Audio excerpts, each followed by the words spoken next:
Hello everyone, welcome back to the Coach's Desk, where you get your sporting experience.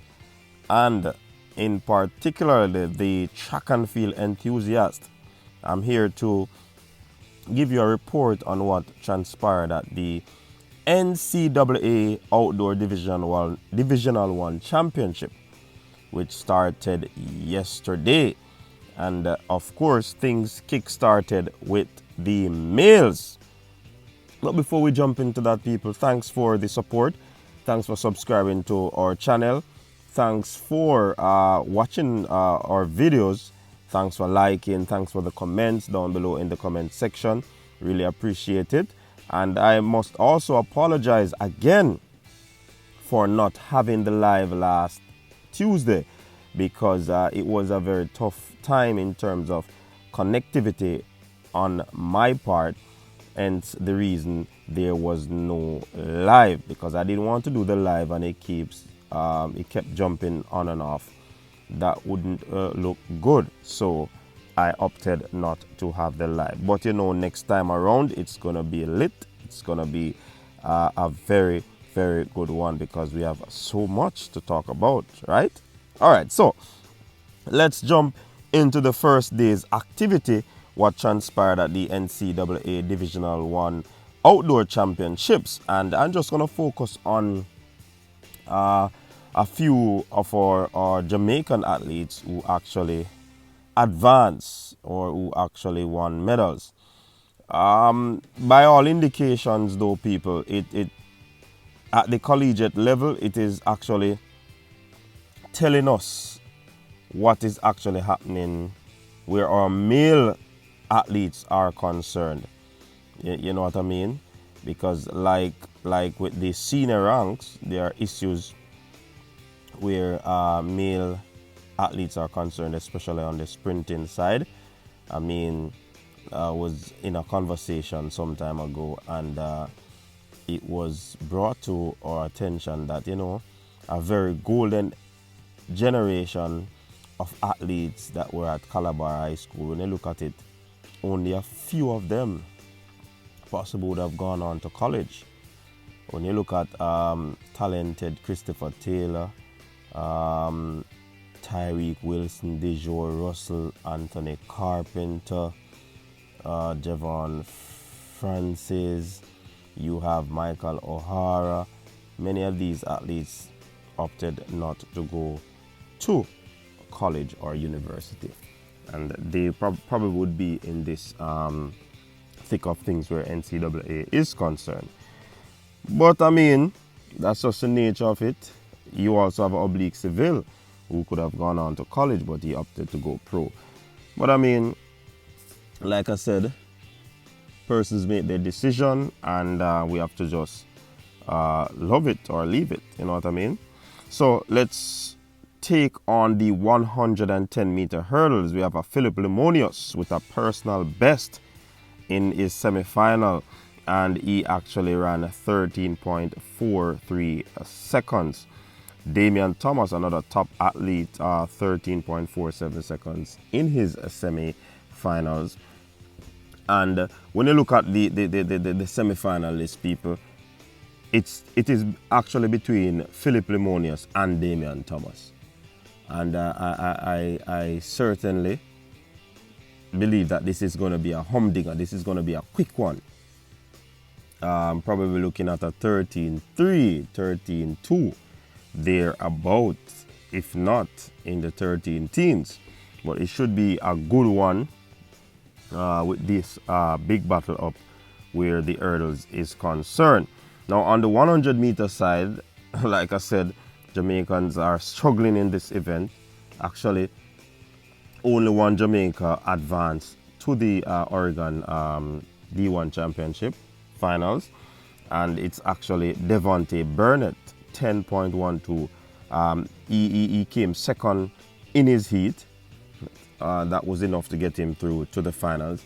And Devontae has recently said that he wants to run for Jamaica, or he wants to represent Jamaica in athletics. So the seasoned ones who were born in Jamaica are actually not able to make it to this part of the NCAA. So I mean, there are a lot of people who will say that NCAA will is a possibility that on the collegiate circuit they will be burned out. But we see there are a lot of U.S. athletes, a lot of other Jamaicans who would have come through the NCAA, Veronica Campbell, just to call one name. So I mean, it's not all that bad as it is theorized to be. You know what I mean? So moving over to the long jump, Kerry McLeod, yes, he copped a bronze medal in that event. 7.94 meters he jumped there. That gave him the third best place in that event. So that's a good look for Kerry McLeod. Yeah, man, he has been doing pretty well. He made the Olympic qualifying distance of 8.34. That's his PB that he did some time ago. So big ups to Kerry McLeod. On the 400 meter side, the one lap event, the grueling 400 meters, Sean Bailey, yes, the brother of Veronica Campbell Brown, ran 45.74 seconds. He made it through to the finals, but it was actually one of the fastest losers in that event. So, I mean, big up to Sean Bailey. He actually is in the final, and anything can happen. But as said before, the Jamaican athletes seem to be struggling where the sprinting section of the tracks is concerned.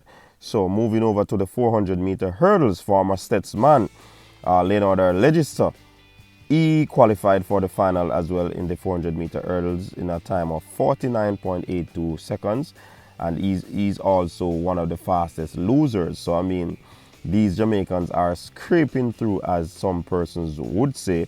Nevertheless, they are in the finals, so anything can happen in the finals. The coach will just have to get into their meds, into their mentals, and motivate them in such a way that it's a final. Just give it your best. Enjoy the race. That's what I would tell my charges. So I mean, big ups to Leonardo Legister. And also in the 200 meter side of things again, Devontae Burnett again, he qualified for the 200 meter finals in a time of 20.41 seconds. Also, he's another fastest loser there.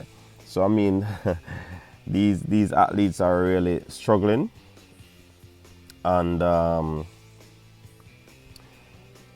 it's tough. It's tough. But I mean, I believe the male athletics is going through a transition. And we have to just be patient as supporters and fans out there, just to know that, I mean, life is a cycle. Sports is a cycle. Normally you have, if there's no continuity in your program, then there's going to be a lull at some point in time. But I mean, we believe that things are going to be turning. There are some good athletes coming up, not as many as we'd want. But I mean, in times past, we weren't doing so good in the throws. Now we are up there in the throws, the hurdles. So we have a lot to give thanks for. So this is a report on the first day of the NCAA Divisional 1 Outdoor Championship, with a few Jamaicans making it to the finals on the first day. So look out. The females will be, doing their thing today. So we hope to see some others of our Jamaican ladies who will be gracing the track on the runway, on the apron to do their stuff. You know what I mean? So let's see what will the ladies do, because the ladies have been doing excellently well over the past few, the West and the East Championship. Yes, they were doing pretty well. Now some of them, even freshmen, making it to the finals, and that's a good look. So let's see what they will do. Let's see what they'll bring. Will they be in medal contention? Will they be running fast times? I can't wait for the end of today to see the report on what will transpire on day 2, where the ladies will compete. The men will be back again on Friday, followed by the ladies on Saturday. So let's see what will happen on track in Oregon. Thanks again, people, for tuning into the show. Really appreciate it. Big up yourselves. Stay safe. Peace out.